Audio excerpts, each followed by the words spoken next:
Good evening, good afternoon. Welcome to Community and Technology, where we connect the global community with news, information, and resources that we hope will help improve your life.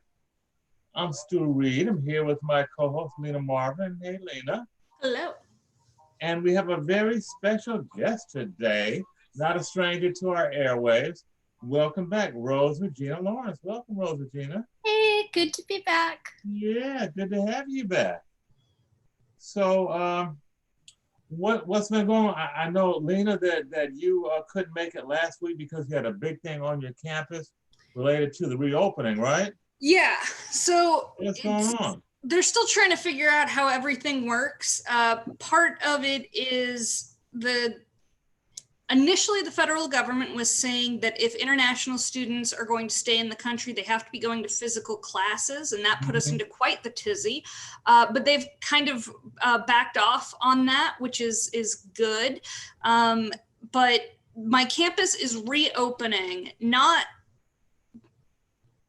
it is reopening because it's a cash grab. We want people to enroll in classes. If we tell them those classes are in person, they're more likely to enroll. But my guess is we're not going to stay open all that long. And I shouldn't say it's a cash grab. It's also, there are some classes that have to be in person. There are labs that have to be in person. There's certain educational movement. It just, but the library itself has been doing a great job at figuring out how can we be present physically, how can we share our resources in a way that is safe. So there was a lot going on, and I'm really, really glad about the thoughtfulness and the bright minds in education that have been trying to figure out what's the best way to do this stuff. So the cynical part of me says it's a cash grab. The kinder part of me is very hopeful that people and is able to see how thoughtful and considerate people are in the choices they're making. But I do feel like the question of like, what is social distancing in a classroom? Like, what does it mean? How long are you in a room? How are those rooms being cleaned? There's just so much to think about. So instead of thinking about any of that, I installed a new Wi-Fi network at home, and I'm loving it. How is an upgrade from what you've had before? What's the difference? I had a hodgepodge network of a few wireless access points in my house. They had different names. If you were in one area, you were connected to one network. If you went to the other, you had to connect to a different network. And I wasn't digging it. I wanted better connectivity just in general. I wanted faster access, because working from home means that, like, you know, I want to be able to take my laptops to different parts of my house because it's as close to travel as I get now. And I was talking to Rose Regina about it because the one I got in particular is I got a Google Nest mesh system. So it comes with one big router hub that plugs in where you got internet with a wire, and then the rest of them are just little wireless beacons that you set around. And it's working, it's seamless. I do it all from an app on my phone. I'm supposed to tell anybody that connects to my internet something, Google's definitely watching everything you do, something. I clicked okay to that thing, but I was startled because each of the nodes, not the big one, but each of the connecting nodes, they're all a wireless speaker, Google Assistant, Google Home thing. They're each of them is a speaker and a mic. Wow.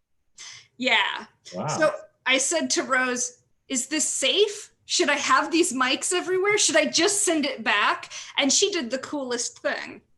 So the very first thing I did was I went and I found someone else's physical teardown of the device.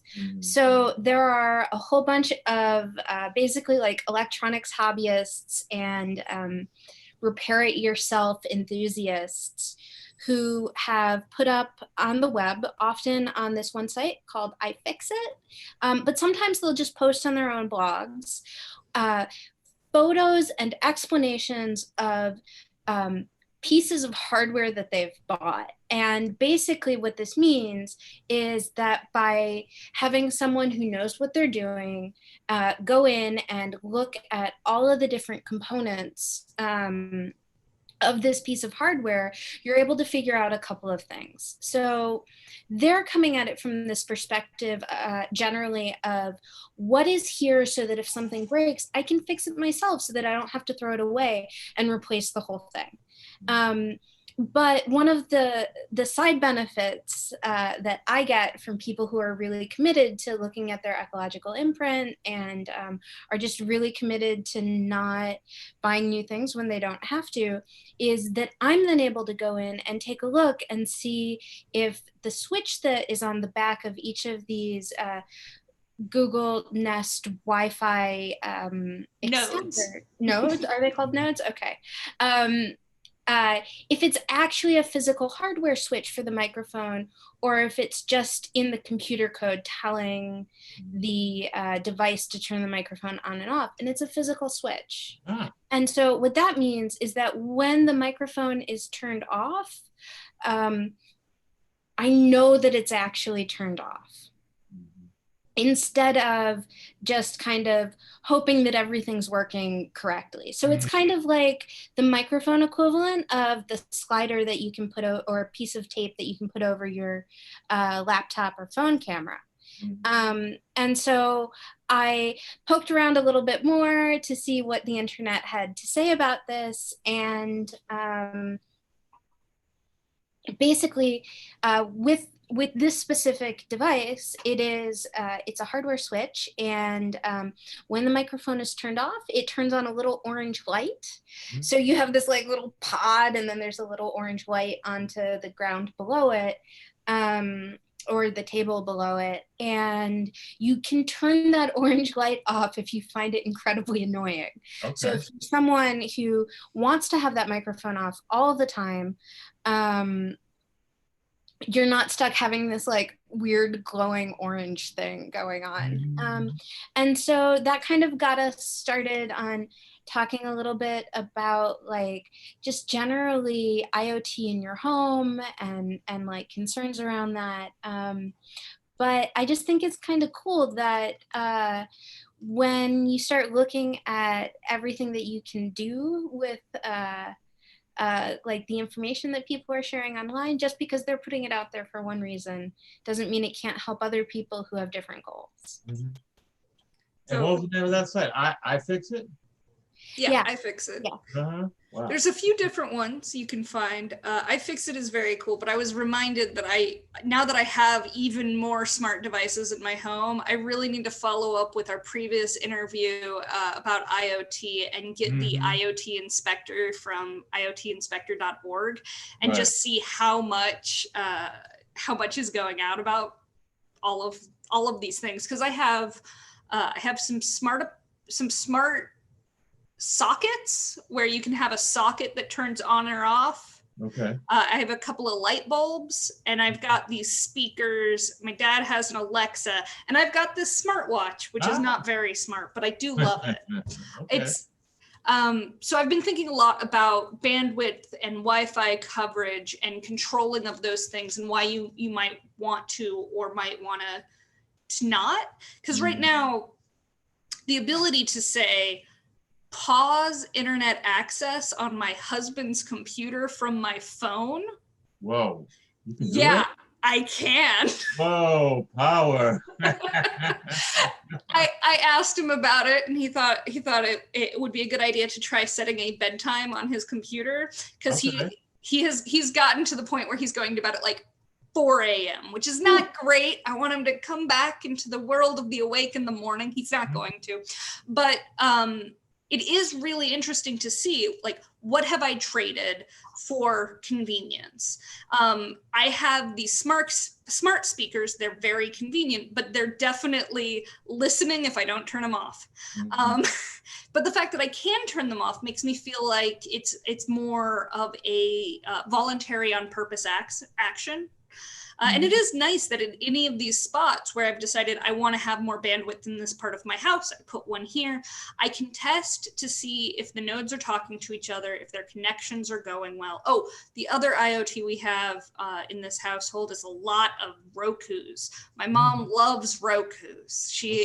She's been testing the limits of how many Rokus can she have in how many states? Just okay.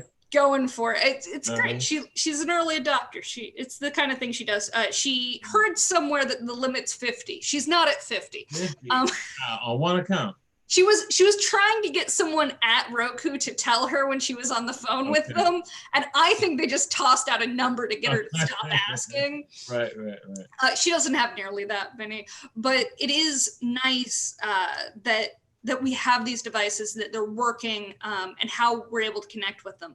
I have a YouTube like premium account, and my dad is now watching YouTube without ads, and my algorithm has just been slammed. It is amazing to see what one person's watching habits will do to what YouTube recommends to them. Okay. So my dad is an odd fellow. He watches an odd collection of things. He's obsessed with a British healthcare educator who talks about COVID numbers daily and has interviews. And it's just, and my YouTube was like, is this what you want? Let's give you more of this. And I'm just like, there's a lot. But being able to have all of my devices connected and all of them working, I think it's nice. The power to pause any of these devices at will is very odd.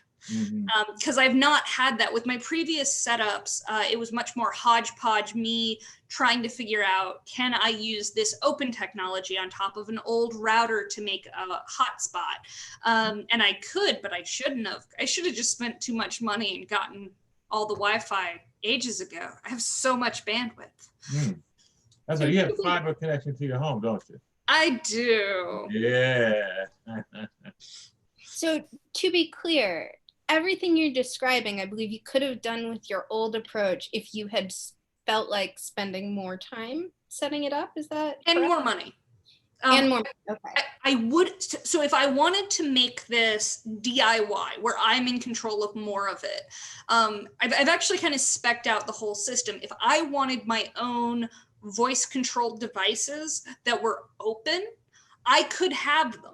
There are options for running your own voice-activated servers in your own home where it doesn't all go back to a server. It goes to yours and you set it up to have keywords and phrases. It's hard to have it to be as intelligent, but one of the options is to connect that directly to Google's using an API.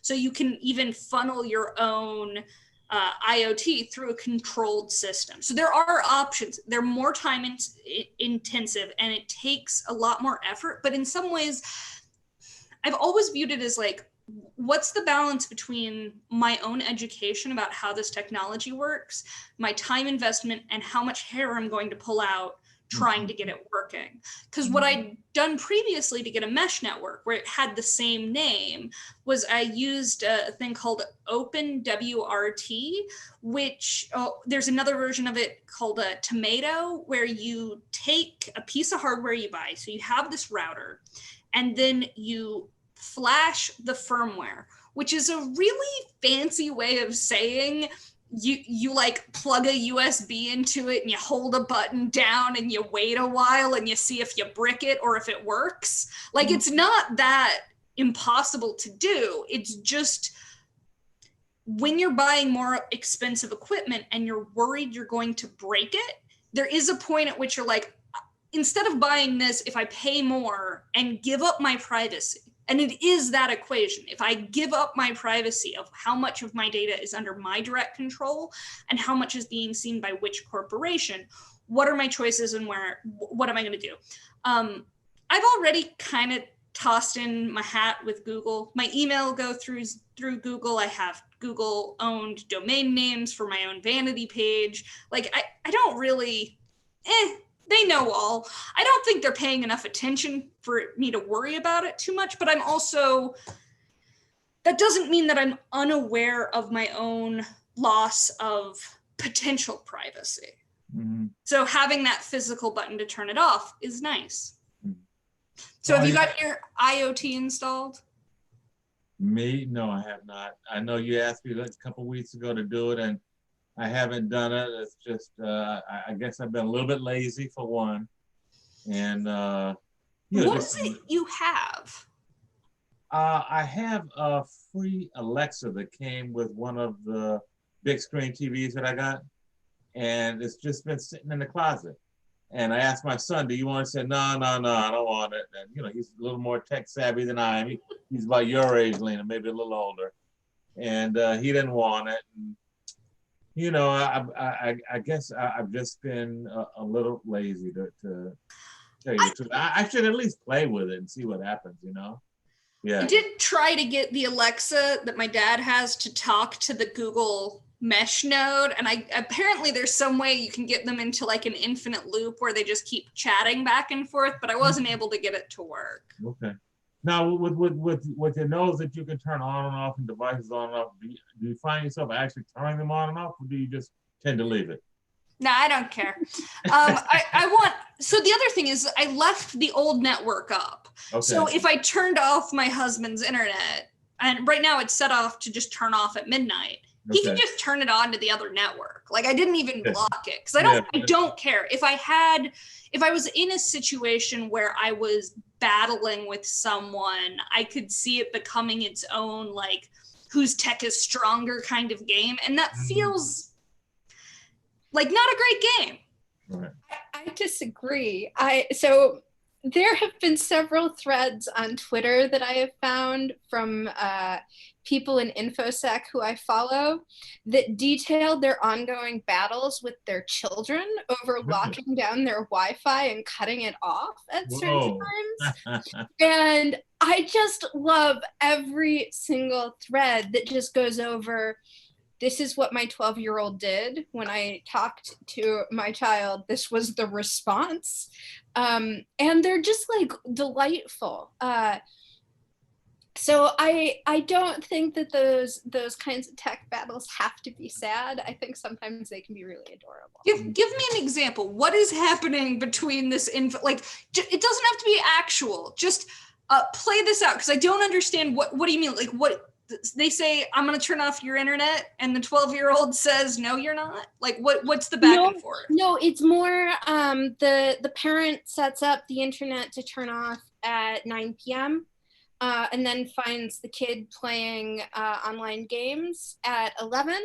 Mm-hmm. And then, so I think one of the ones I really love was apparently the parent asked the kid, so like, what's going on with this? And the kid just kind of gestures to the parent's bookshelf of books on network security.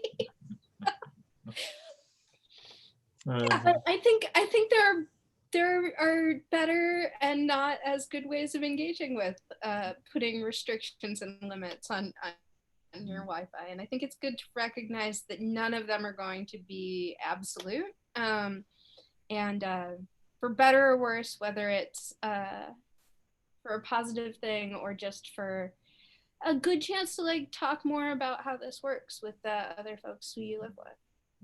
Let me just interject. You're listening to Community and Technology on WHCR 90.3 FM, the voice of Harlem.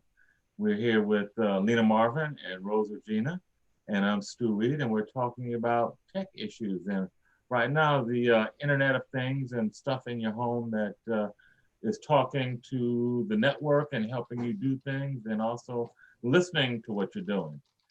And we've been talking about just monitoring some of the youth activity and on the internet. You know, talking about the internet. You know, I'm an old guy, so you guys talking about cutting off the kids' internet just reminds me of kids' TV. You know, back in the old days. Not quite the same thing, but yeah, you know, go to sleep and stop, you know, horsing around with whatever that is that you're doing. But, so the thing it makes me think most directly of is I had friends who had lights out times, and what they would do to fight it is that they would bring a flashlight to bed with them so that they could keep reading after lights out. I remember that. That's an old one there, Rose Regina. That's an old one. With this comic books under the covers. So it's kind of this constant evolution of media consumption and what is now screen time. So Right. it went from flashlights and books or radios. There's a lot of folks who brought radios to bed, to television, internet, screen time, which kind of pivots over to another conversation I'm a bit interested in. Have you heard much about the learning pods and micro school movement that's happening? No, what is that? So I've been hearing it mostly out of California because California has said that they are leaving their schools closed. And so there's a bunch of parents who've started forming what they're calling learning pods, pandemic pods, or micro schools, where parents with means, for the most part, are coming together to hire a tutor that is devoted to a pod of students, a group that they're trying to figure out, you know, how do we coordinate?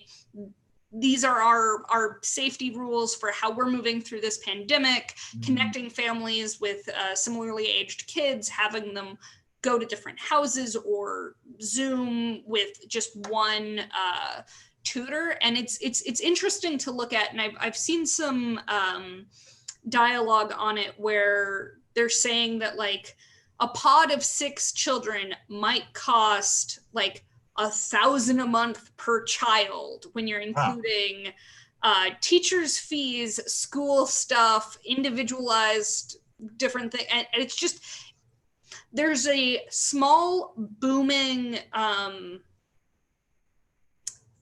I don't know, opportunity, tragedy. I'm a little unclear exactly what it is, but it's interesting.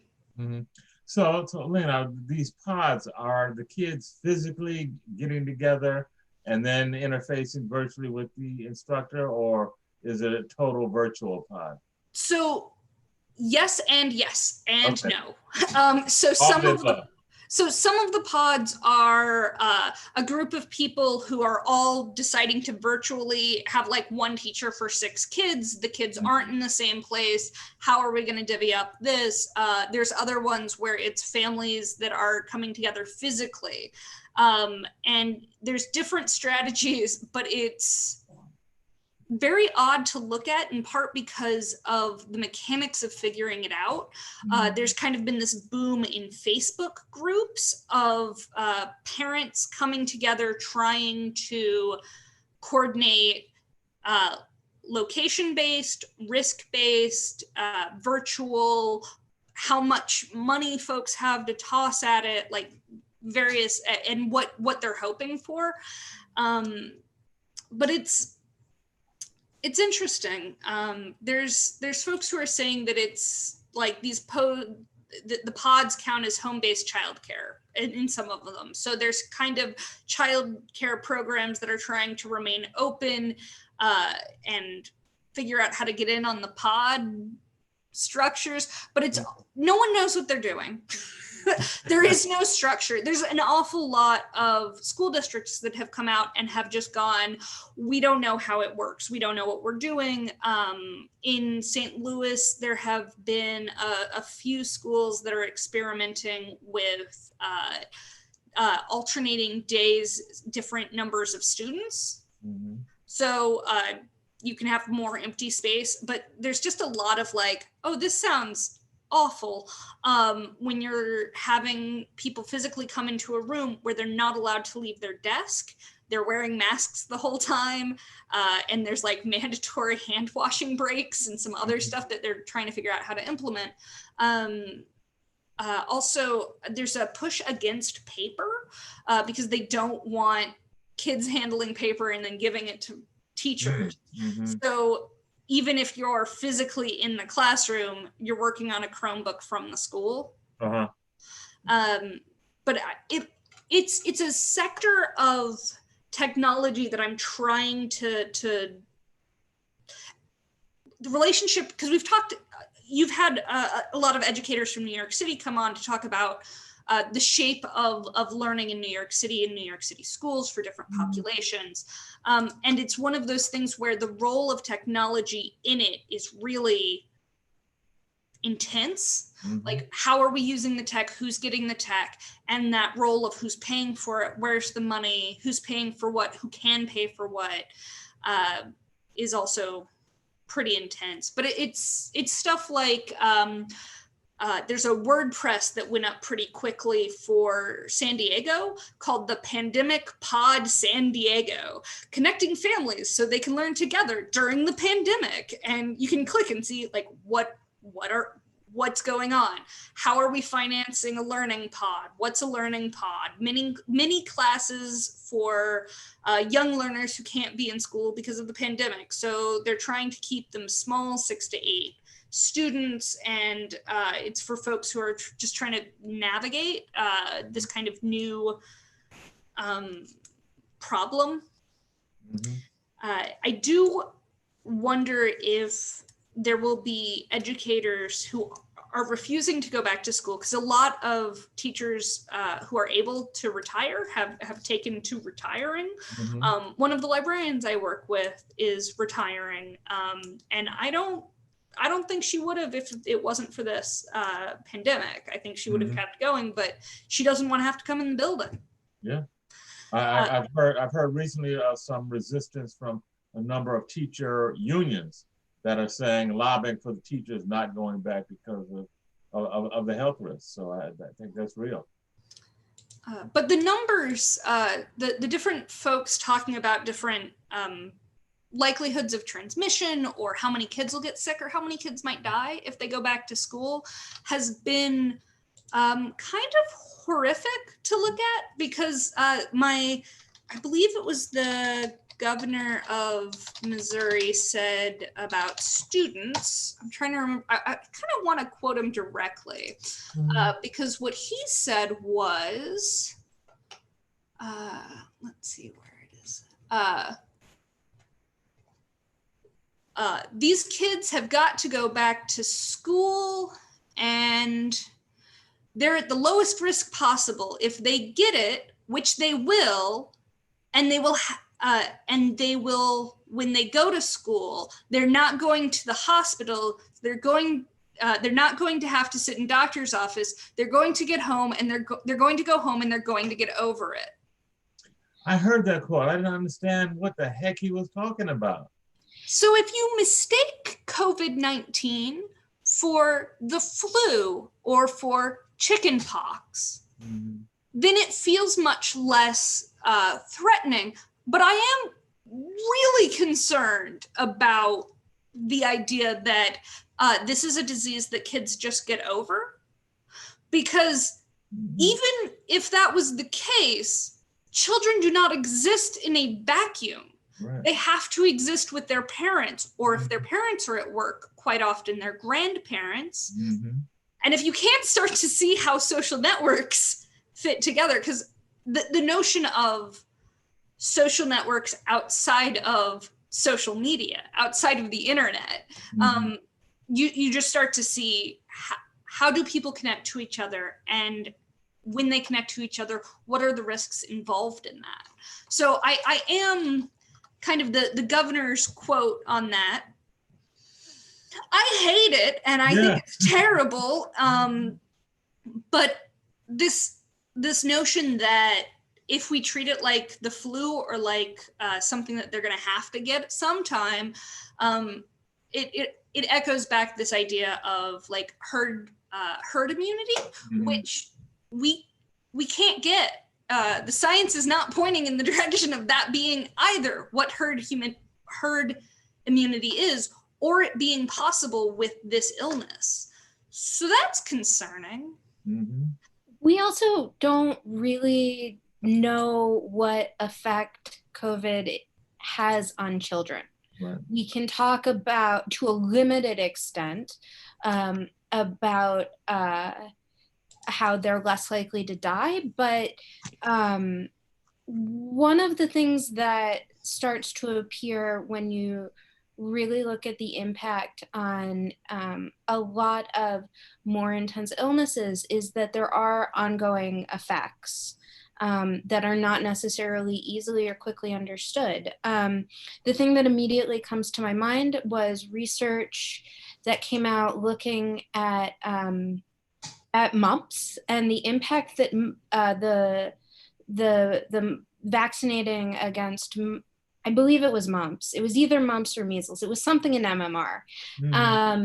Had on child mortality rates was actually not just preventing deaths from the thing that was being vaccinated against, but it had an effect on the immune system such that after getting this childhood illness, even if the kid recovered, they were then vulnerable again to all of these diseases that they had previously built up an immunity to. And so what you had was not just from this vaccine was not just a decrease from that specific illness, but also from all of these other illnesses that kids were no longer then being made resusceptible to. So there's just a lot that it's really too early to know. And that's the kind of thing where even if we're just talking about like just the kids, if we're going to say that we're ignoring everyone over the age of 18, we can't even necessarily say for sure what going back to school and that kind of exposure looks like for them. We're here on WHCR 90.3 FM, the voice of Harlem, Community and Technology, with Lena Marvin and Rose Regina, and I'm Stu Reed. Now, I've heard something about some inflammatory disorder that kids get as a result of COVID as well that maybe we don't see in adults. Do either one of you know about that or heard about that? So I've heard about it. I have not read extensively on it, but I do know that it seems really scary and intense, and it has that kind of like whole body immune response kind of thing going on.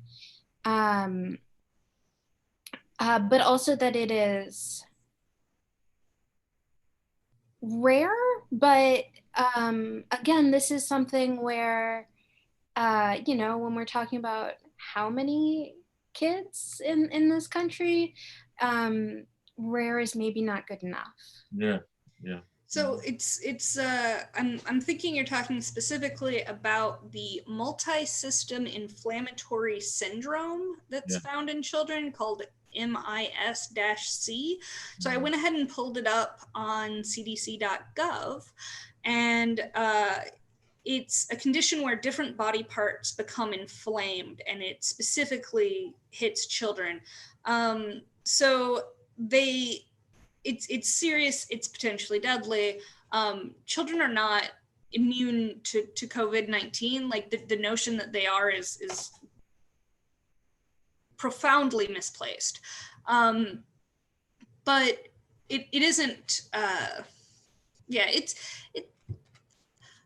I do want to step back. Do either of you know anything about the CDC losing data control of COVID?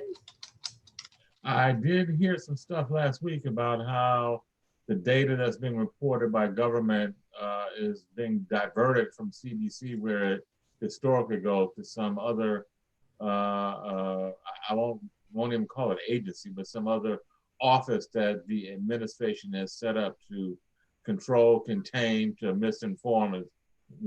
That's my interpretation. Do you know any more about that, Rose Regina? I believe that it is something that is directly under the control of the White House, and that the justification was basically around the executive branch's ability to step in emergencies.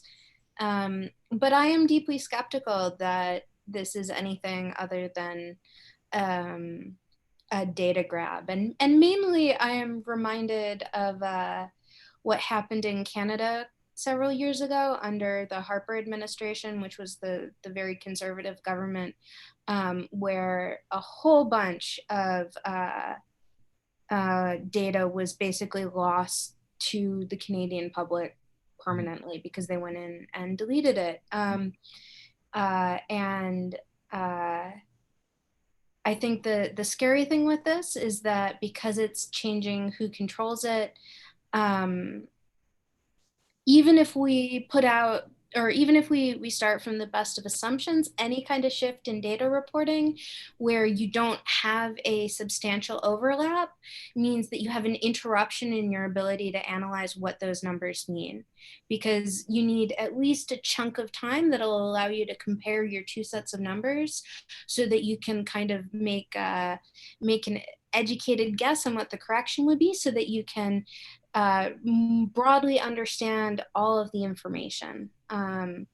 It's sort of like, well, Lena, you encountered a little bit of that kind of problem recently with changing in data reporting structures for your job. So at the library, I am no longer, this is the last of it, in charge of doing data analytics on our patron interactions between the reference librarians and other folks.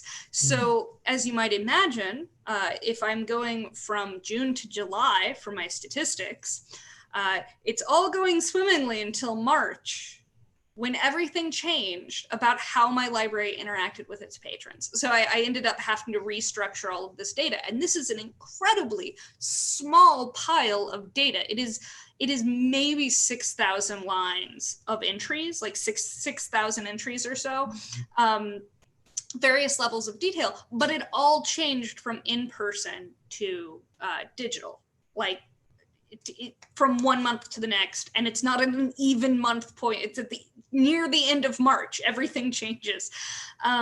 And the notion of changing that scale of data over, when what happened with the CDC's data, or with COVID data, is on July 15th, hospitals are no longer reporting to their COVID-19 information to the National Healthcare Safety Network site, but they've switched over to this new thing, and it's this shift in what had been collecting to a new thing is going to change all of the data that is held. Even if it's just from one site to another site, it's kind of a midstream. So even if you weren't worried about why is this data changing hands, who is controlling it, and why, because of course the reason they give sounds right. It takes the CDC a week to get the numbers up, a week to collect, normalize, and work on this data is actually pretty fast turnaround. That's not bad. But they're saying, America needs this information faster, so we're going to give it to someone else. And it's just, I don't like it. Yeah, I don't trust that. I think it's also unrealistic. I feel like one of the things that I'm seeing with some of the, so there's all of the big political stuff that's going on around this, but in terms of like some of the back and forth about like the more data side of it, I feel like one of the things that we're really running up against is the real gap between people's expectation of immediate information and immediate gratification on this stuff, and how long things take. And just, you're talking about people all across the country entering in lots and lots of data, and then that having to go through a couple of stages in order to get to the CDC or this new data. Teletracking, that's the new company. Thank you. And I think that part of, and when we talk about all of the everything around COVID numbers and COVID information, I feel like you have kind of this just massive collision between a society of people who are used to being able to reach for their smartphones and get what they perceive as an immediate answer, and the fact that things just take time. And that any kind of system that doesn't account for the fact that people will make mistakes, there will be paperwork mistakes, there will be data entry mistakes, there will be miscoding, there will be situations where, we don't actually know what kills someone. This is something that people tend to find very upsetting, but a lot of the time, the reason that we bother to do autopsies in high profile situations is because it can actually be really hard to tell what actually killed someone. And that, along with, sorry, a little bit of background information on some of this might be helpful. So I got about 2/3 of the way through a master's in public health before realizing that wasn't quite what I wanted to do. And so while I haven't worked in that field since leaving grad school, I do have a profound respect for it, and a profound respect for how broad public health is as a field. Like already, we've talked about topics that cover both epidemiology and biostatistics, and those are entirely separate fields within public health. Like when I was in my program, I had options to get concentrations in either of those because they are treated as these incredibly complex things. And so there's a whole bunch of stuff about how some of these collection processes work that I have like in the back of my head from grad school. So this idea that we know right away when someone dies, and we can actually say on that day how many people died from COVID-19 in a given hospital, let alone the entire country. To me, I just see all of these places where just the fact that the world is not actually as clear cut as all that. Yeah, where I think we do need to maybe be having a conversation about what we can actually expect to know and what knowing means. And I think it's really unfortunate that we're having to come up against that in the context of something so scary and so unknown, because I look at all of this other stuff in the world when it comes to like our expectations about technology and science and knowledge. And I'm like, well, these were pre-existing misconceptions that we maybe should be thinking about and talking about. So one of the things that our friend Doug will occasionally say is we should focus on some of the money aspects of like, where is the money, where is it going from place to place. So if you look into teletracking, who's the folks who are now, what they're doing is it used to be that hospitals sent their COVID-19 data to the CDC, and basically they're now sending it to the Health and Human Services US Department. So it's just kind of a shift from one place to another. And maybe that's fine. I don't know. I suspect not. The part that makes me uncomfortable is there's the amount of money that is being shifted from place to place for the teletracking cost. Like that's a lot. And if you start to look at, and they got this bid, it was uncontested, they got it, they're doing it, they're out of Pittsburgh. But if you look into the background of them themselves, if you look up like, tell me more about teletracking, it just kind of, there's just a lot of money involved in this. So they have worked with hospitals to optimize patient flow solutions. Like that's kind of what they do. And their notion of real-time visibility of their data is one of their big pushes. So hopefully my insecurity and concern about the shift of data is unfounded, and more information is going to be better and it's all going to be great. But it still just seems like there should have been more bids. There should have been more transparency. Transparency is a big deal with data. And it is what it is. So That was it. So their initial contract, they've also worked with Britain, and they had so they have been working with Britain for UK COVID data. So they're an international player, although they are based in Pittsburgh. So maybe that's a good sign. I don't know. But it sounds like one of the things that you're highlighting there, Lena, is that the dollars are being shifted from public allocation to private allocation.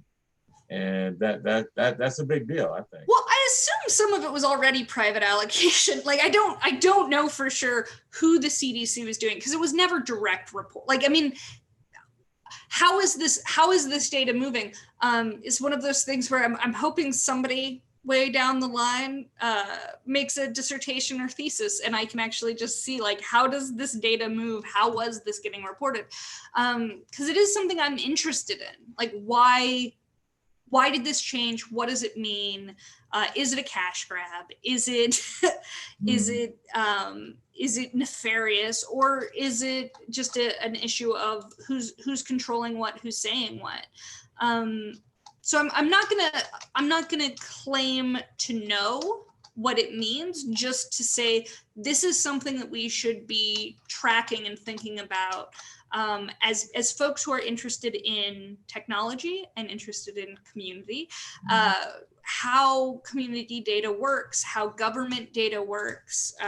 One of the kind of neat tools, which was more or less set up during the Obama administration, but there's been a general push for it, is if you go to data.gov, you can find a huge collection of data sets that you can work with. Some are free, some are not, from the government, and it's just neat to look at, to be able to see what kind of data is available and what it means to people.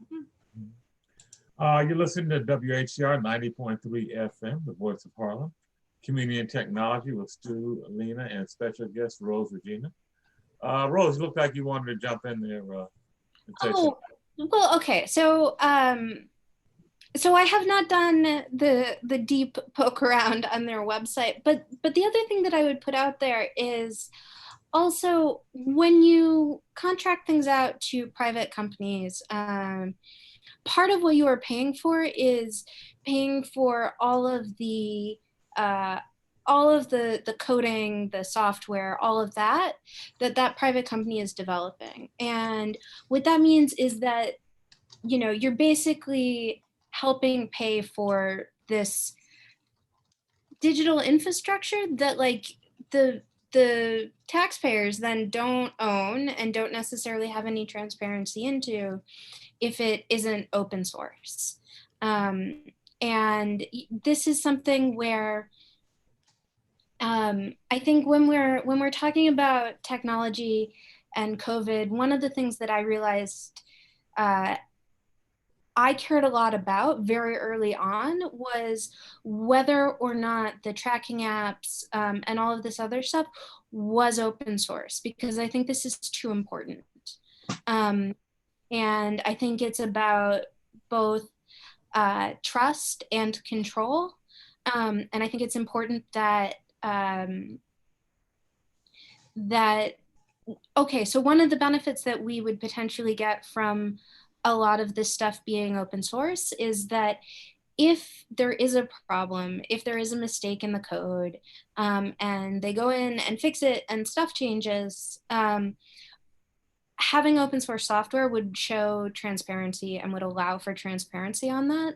And that would mean that, like, if there is this massive change, other people would be able to go back in and look at it and confirm that that's what happened. Instead of just kind of having to trust that things are the way that whoever runs the company or whoever from the government is talking about the output from that company says it is. And I think that, especially given the issues around misinformation and just general confusion, having that kind of transparency becomes even more important. There is something great about if you go to hhs.gov, which is the US Department of Health and Human Services. The banner up at the very, very top says exclamation point. Visit cdc.gov/coronavirus for the latest coronavirus updates. And I'm like, I am not feeling reassured about who has the most up-to-date information. But it is something where I'm going, the notion of transparency is part of government data. I don't know for sure who's in charge of what and what the shapes of things are. And it will be interesting to see later on how the sharing plays out. If I'm right to be wary of the teletracker company or not, because maybe they're doing a great job. I can't tell. I don't know. I hate that they're the only people who bid and that it just changed. But you know, if I'm working from a place of hope, then you know, the Operation Warp Speed, I do hope it works out, which is the idea of this aim to get a vaccine out by January 2021. That's from the White House, from the current administration. Is this? So I'm hoping that works out, because it is this impressive partnership between multiple government entities. And when you start looking at it and going, okay, you've got HHS, CDC, FDA, NIH, the Biomedical Advanced Research and Development Authority, the Department of Defense. Maybe if all of these people are coming together, and they are, maybe we will get a vaccine. Maybe it'll be real. I don't know.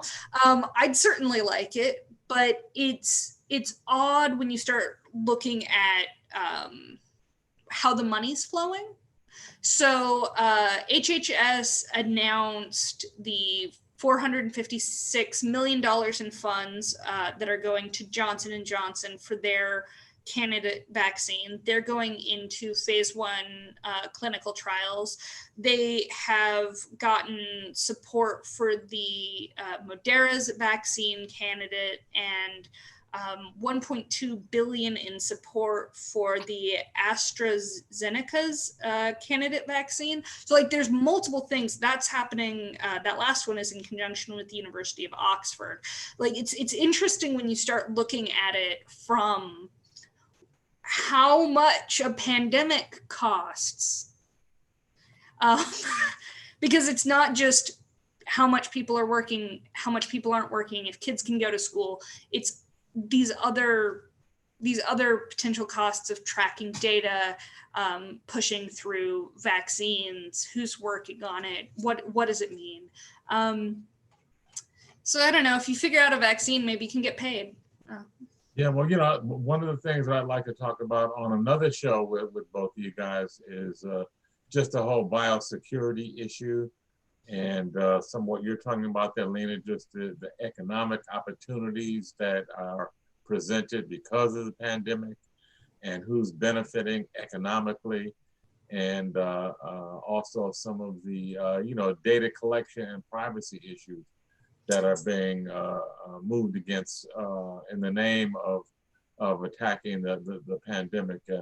You know, some folks have likened the government reaction to the pandemic to the government reaction to 911, and just how we lost so much personal privacy, and how you know, the war on terrorism became permanent because of 911, and just the militaristic funding and so many things that happened with the militaristic state, and the intelligence community just getting really pumped up. And looking at the parallels now with the pandemic, and who's benefiting, and how we may be getting compromised. Maybe a couple quick comments. We just have a couple minutes left if you wanted to go around the horn and comment on that. Oh, goodness. So I think that my biggest fear is that it's not just a convergence of digital surveillance and health surveillance. It's digital surveillance and health surveillance in the context of the ways in which social media enable disinformation. And that what I see is a real potential for people to, in this heightened moment, though it feels odd to refer to what I suspect will be more than a year as a moment of panic and anxiety, people are having an even harder time really navigating what's real, what's accurate, what's believable. And I worry that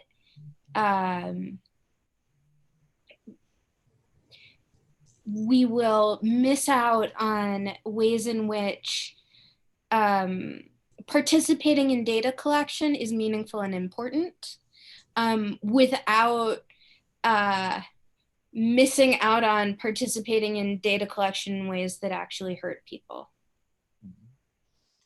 Lena, final comments? I like having fast internet.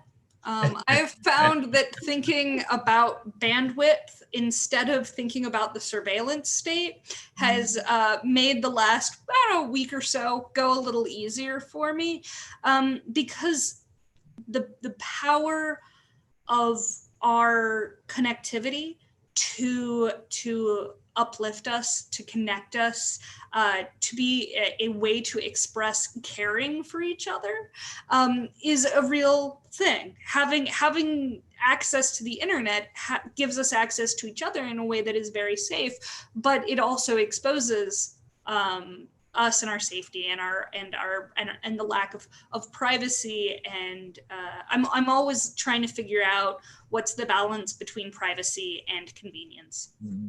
Yeah. Okay, well, thank you both. It's been a great conversation. We certainly need to continue it again, both around the education piece and the healthcare piece and the pandemic piece. It's all connected. You've been listening to Community and Technology with Helena Marvin and Rose Regina Lawrence. Thank you all. And see you soon. Lena next week and Rose Regina soon. Stay tuned. Thank you.